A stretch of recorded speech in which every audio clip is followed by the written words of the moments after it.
Mr. Ratnoff, what sort of approach was made to you to obtain the equipment that you specialize in?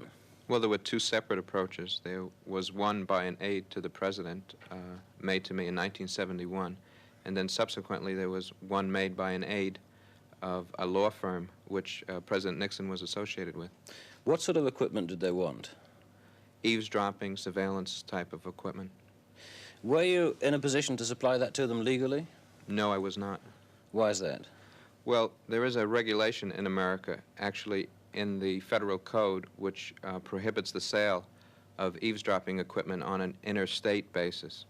In other words, you cannot provide the equipment if it's to cross state lines. There are several state regulations as well, and in the state that I'm in, the sale is also prohibited for illegal purposes, that is.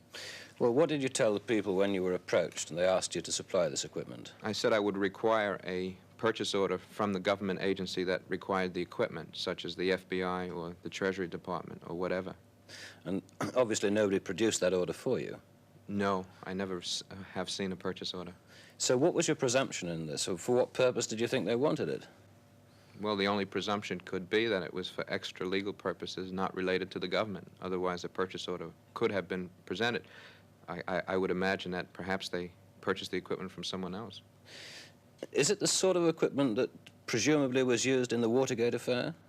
Well, I've read and been told that they used transmitting equipment similar to mine and telephone devices also, which I manufacture. Mm-hmm.